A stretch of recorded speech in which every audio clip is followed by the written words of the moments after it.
नमस्कार साथियों। जैसा कि पिछले वीडियो में मैंने आपको तबले में निकलने वाले बोलों के बारे में बताया था और आशा है आप लोगों ने अभी तक ऐसी प्रैक्टिस की होगी कि जिससे बोलों का निकास ठीक से हो सके और हम आगे बढ़ सकें। तो किसी भी काम को करने के लिए उसकी बेसिक जानकारी होना बहुत ज़रूरी है। और जैसा कि मैंने उस काम को सरल करने के लिए तबला लेसन के पहले भाग में आप लोगों को बताया था कि बाएं हाथ के बोल क्या होते हैं और दाहिने हाथ के तबले के बोल क्या होते हैं। एक बार मैं पुनरावृत्ति करता हूं।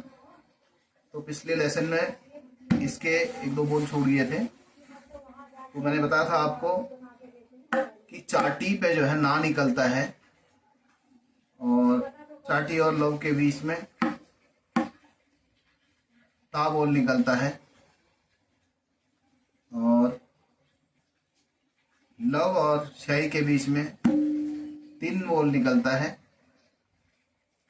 और जब हम अपनी सभी उंगलियों को इस तरह से चिपका देते हैं और यहाँ हथेली के पिछले भाग को हम गजरे पर रखते हैं और ऐसे ले जाते हुए और इस चारों उंगलियों से शाही पर आघात करते हैं, तो इस तरीके से दिन या थों बोल निकलता है। ये पिछले दिन छूट गया था, दिन या थों। तो इस तरीके से ये बोल निकलता है। और मैंने बाएं हाथ के बोल बताए थे, गे, घे और का। तो इसके साथ संयुक्त तो बोल बताए थे, धा और दिन।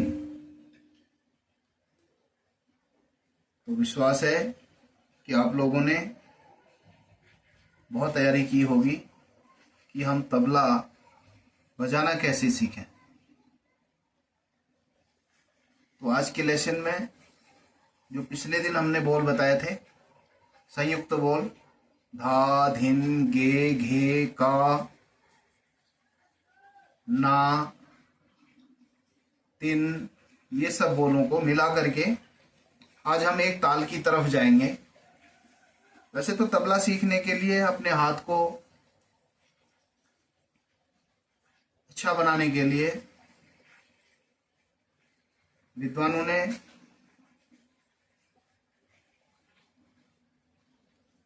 ताल बताए हैं कि कोई किसी पैटर्न पे अभ्यास करवाते हैं, कोई किसी पैटर्न पे। लेकिन मैं थोड़ा जल्दबाजी कर दे रहा हूँ। जल्दबाजी इसलिए कर रहा हूँ क्योंकि जो नया सीखने वाला है वो जल्दबाजी करना चाहता है। तो इसमें हालांकि मैं आज तो जल्दबाजी कर रहा हूँ,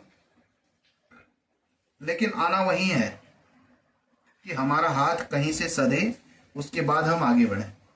जब तक हम अपने हाथों को परफेक्ट नहीं बना लेंगे किसी बोल निकालने के लिए, तो तब तक हम आगे नहीं बढ़ सकते हैं। ये साधना का विषय है, तो ये ऐसे चलते फिरते में होने वाला विषय नहीं है। तो हमने बैठना पड़ेगा आधा घंटा, 1 घंटा, 3 घंटा, 4 घंटा। हमारी इतनी क्षमता जब जिस दिन हो जाएगी तो उस दिन हम पे कुछ बहुत संगीत का गुण आना शुरू हो जाएगा। तो आशा है आप लोग मेरी बात पर यकीन करेंगे और सब अपना समय तबले पे खर्च करते हुए आगे बढ़ेंगे और निश्चित रूप से सफलता मिलेगी। तो आज जो है आप पिछले लेसन के उन बोलों को एक बार सुन सकते हैं और अगर आपने अभी तक नोट नहीं किए हैं तो आप अपना उनको नोट कर सकते हैं कि दाहिने तबले के बोलों को कैसे निकालते हैं, बाएं तबले के बोलों को कैसे निकालते हैं और उस पर संयुक्त बोलों को कैसे निकालते हैं। और आज के लेसन में मैं उसी क्रम को आगे बढ़ाते हुए आपको बताना चाहता हूं, कहरवा ताल। आप लोगों को बहुत जल्दबाजी रहती है कि हम जल्दी से तबला बजाना सीख जाएं। हर कोई सीखता है। हारमोनियम की बात आती है तो आदमी सोचता है कि मैं जल्दी से गाना बजाना सीख जाऊं, और तबले की बात या ढोलक की बात आती है तो आदमी सोचता है कि मैं जल्दी से किसी गाने पर जो है संगति करना शुरू कर दूं। हालांकि ये संभव नहीं है, लेकिन आप लोग परिश्रम करेंगे, मेहनत करेंगे, अपना समय देंगे तो निश्चित रूप से सफलता मिलेगी।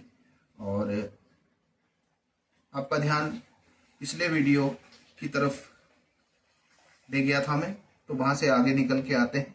आप लोग ज़रूर पिछला वीडियो देखिएगा और वहाँ से बहुत कुछ सीखने को मिलेगा। और उसके बाद में हमने आज लिया है, सबसे पहले देना तो नहीं चाहिए था, क्षमा चाहता हूँ विद्वान जनों से भी, और जो ये परंपरा बनी हुई है, लेकिन रुचि बढ़े इसलिए मैं इस विषय को ले रहा हूँ कि नए सीखने वाले की रुचि बढ़े। और इसलिए आना मेरे को वहीं पर है जहाँ से तबले को स्टार्ट किया जाता है, लेकिन आज मैं आप लोगों की रुचि बढ़े इस ओर, इसलिए जो है मैं इस लेसन को सबसे पहले शुरू करना चाहता हूँ। तो पिछले वीडियो में आपने देखा हमने संयुक्त बोल धा को कैसे निकाला था, धा धा, ये आप देख रहे होंगे तबले पर। तो यहाँ पर हमने दाहिने तबले पर जो है तर्जनी उंगली का आघात किया, और ये जो बाहर चाटी बनी है चाटी पर इसका आघात किया है, और बाएं तबले पर जो है हथेली को इस तरह से मोड़ करके हमने गे निकाला। और जब दोनों को एक साथ निकाला तो ये धा धा बन गया, धा धा। अब ये संयुक्त तो बोल था। अब इसके बाद में हम इस तबले के बोलों को बजाएंगे। उसको जब किसी ताल को हम बजाते हैं तो उसमें कुछ मात्राओं का बंधन होता है, उसका नियम होता है, तो उतनी मात्राओं का वो ताल होता है। तो मैंने जैसे आपको बताया कि मैं कहरवा ताल की शुरुआत करने वाला हूं, तो सबसे पहले आपको बता दूं कहरवा ताल में 8 मात्राएं होती हैं और 2 विभाग होते हैं। तो पहले विभाग में होता है, पहले विभाग के बोल होते हैं धा गे ना ती, दूसरे विभाग के बोल होते हैं ना का धी ना। तो आप लोग लिख सकते हैं, पहले विभाग में होता है धा गे ना ती, दूसरे विभाग में ना का धी ना। तो आप लिख सकते हैं। तो जो पहली जो मात्रा है धा, इसे सम बोला जाता है, और इसमें 4 मात्राओं के 2 विभाग हैं। तो पहले विभाग की पहली मात्रा में जो धा बोल है वहां पर सम है, और दूसरे विभाग की जो पहली मात्रा है ना, ना का धी ना, उसमें ना जो है यहाँ पे खाली है। यानी कि 8 मात्राओं में से 2 विभाग करेंगे, 2 भाग कर देंगे, बीच से लाइन खींच देंगे लिखते समय हम। तो एक पार्ट हो जाएगा धागे नाती, दूसरा पार्ट हो जाएगा ना का धीना। तो धा के नीचे गुणा का निशान लगा देते हैं, तो ये हमारा ताली अथवा सम बोला जाता है। और दूसरे भाग की पहली मात्रा पर जो है हम 0 लगा देते हैं, उसके नीचे 0 का निशान बना देते हैं, तो ये खाली का संकेत होता है। तो अब मैं आपको स्टार्ट करता हूं, धागे नाती ना का धी ना। तो अब हमने इसमें पहले ये पहचानना है कि संयुक्त बोल कौन कौन है। संयुक्त बोल में अब सबसे पहले है धा, धा, फिर उसके बाद में है गे। गे संयुक्त बोल नहीं है, वो एक तबले का बोल है। किस तबले का बोल है? बाएं तबले का बोल है। फिर ना, दाहिने तबले का बोल है। ती, ये दाहिने तबले का बोल है। फिर ना, ये दाहिने तबले का बोल है। का, ये बाएं तबले का बोल है। फिर आया धी, धी, तो ये संयुक्त बोल है। फिर ना, ये दाहिने तबले का बोल है। अब जब हम इसका अभ्यास करते हैं तो ये बनता कैसे है, एक बार आप सुनना। धा गे ना ती ना का धी ना। तो ये 8 मात्राएं।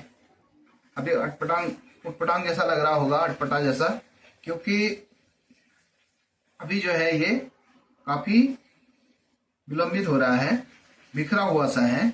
और जब यह लय में आ जाएगा, इसमें हम दक्ष होते जाएंगे तो यह बहुत सुंदर लगना शुरू हो जाएगा। यह चंचल ताल कहलाता है। तो इसकी विशेषता है कि मनोरंजन का आभास होता है इस ताल के बजने से। तो एक बार फिर दोबारा करते हैं। और ये मैं तबले में बार बार इसलिए मार रहा हूँ क्योंकि आज ठंड बहुत है, बारिश हो रही है 3-4 दिन से, और तबले में जो है नमी हो गई है, इसमें बोल निकालना भी कठिन है। और मैंने बहुत दिनों से लेसन बनाया नहीं, इसलिए मैं आज मजबूरी है कि लेसन भी बना रहा हूँ। आप लोग भी खाली पड़े होंगे। और इसको मैं दोबारा एक बार कोशिश कर रहा हूँ। धा गे ना ती ना क धी ना, धा गे ना ती ना क धी न, धा गे ना ती ना क धी न। आपको पिछला वीडियो जरूर देखना होगा। और इसको हाथ से इस प्रकार से बजाया जाता है। तो अगर हमने सीखना है तो हमने हर तरकीब इसकी सीखनी पड़ेगी।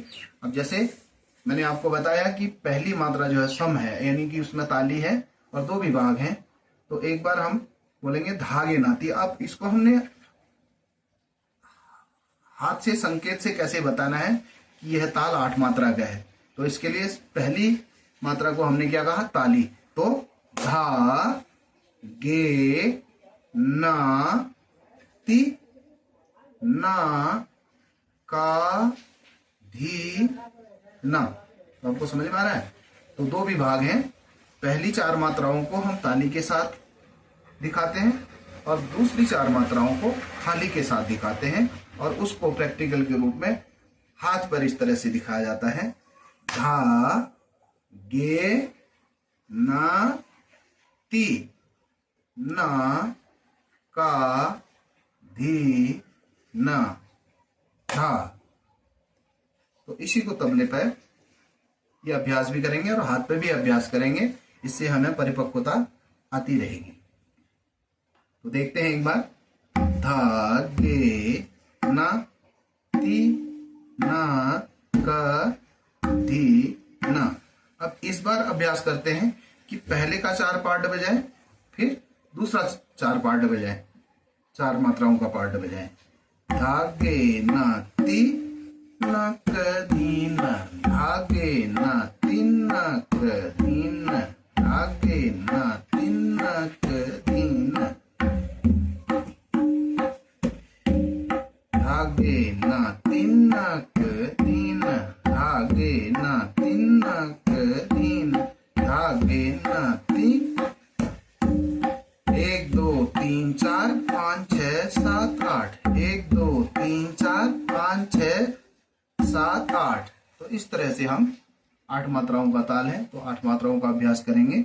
और जैसे जैसे आगे बढ़ता जाएगा हम इसकी साधना करते जाएंगे। पहले धीरे ही करेंगे ताकि हमारा बोल साफ निकले। और जब तक हमारे बोल में निखार नहीं आएगा तो हमने इस पे ज़्यादा कोशिश करेंगे तो ये बिगड़ जाएगा, हमारा हाथ भी खराब हो जाएगा। तो इसलिए हमने सुनना भी है कि धा जैसा सुनाई दे रहा है कि नहीं।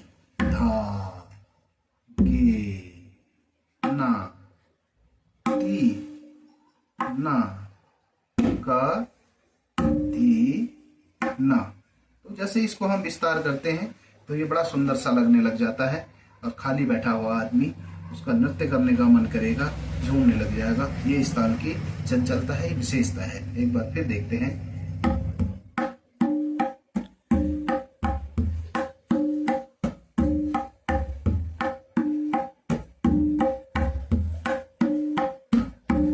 अगर जब हम इसको दोगुन करते हैं, इसका 2 गुण करते हैं, यानी कि इससे दुगनी चाल में इसको बढ़ाते हैं, बजाते हैं, तो इसमें और सुंदरता आ जाएगी।